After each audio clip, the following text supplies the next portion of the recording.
Hey guys, it is Christine. Welcome to another video here on my channel. If you are new, I am a homeschooling mama of 3 and I share homeschool content here that I think you might find helpful. And if you are a homeschooling parent or somebody who is looking to homeschool, then go ahead and hit the subscribe button so that you can be notified when there are new videos uploaded to my channel. Also, if you enjoyed this video, hit the like button. If you didn't enjoy this video, hit the dislike button. Both of them help me out. So today I'm going to be sharing about Handwriting Without Tears, the curriculum, and just my thoughts on it, and if it's done what I've wanted it to do since we've been using it. We are over halfway through it now, and so I feel like I can give a fairly rounded opinion on it anyway. So if you're interested, stay tuned.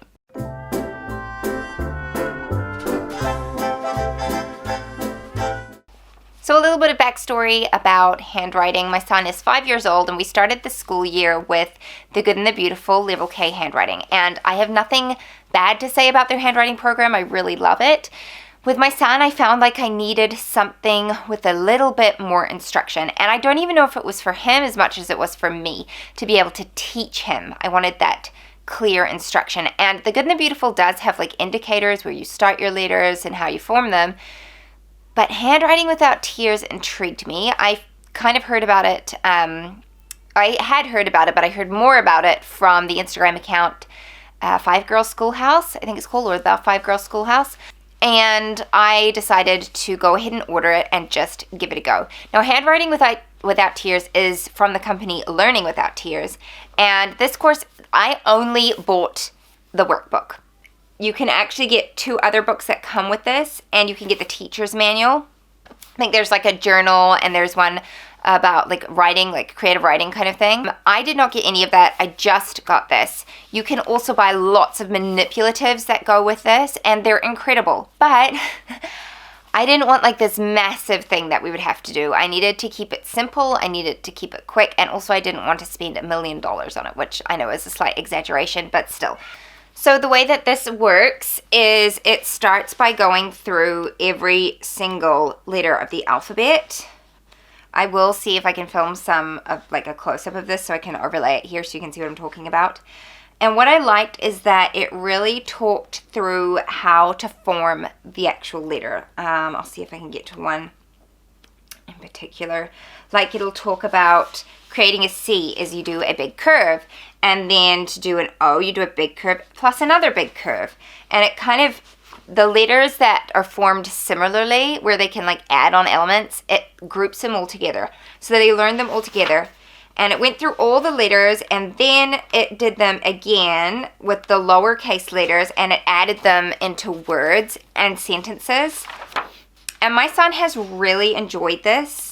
I've really enjoyed doing it with him. There have been a few parts in it where I've noticed that having a teacher's manual, like obviously there's something written in the teacher's manual and it directs you to do it in the book, but we've kind of just made it up as we've gone along.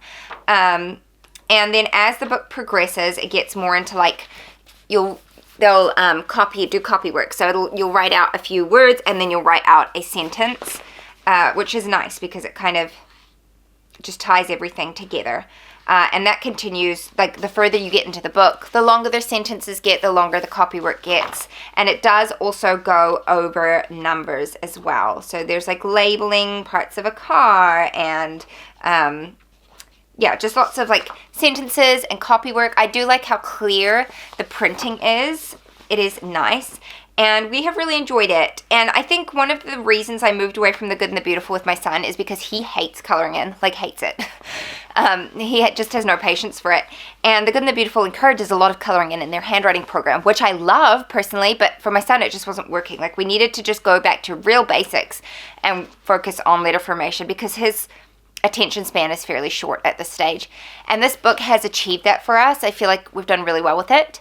However, I do plan on going back to the Good and the Beautiful. We'll finish the level K. I think we're about halfway through it, and we will go back to that and finish that and then move on to level 1. Because I feel like this has given me the tools that I need to teach my children easy ways to remember how to do letter formation. So because you like, I don't know, quirky sayings and things like that. Like with a P, it's like dive down deep and then swim up and over.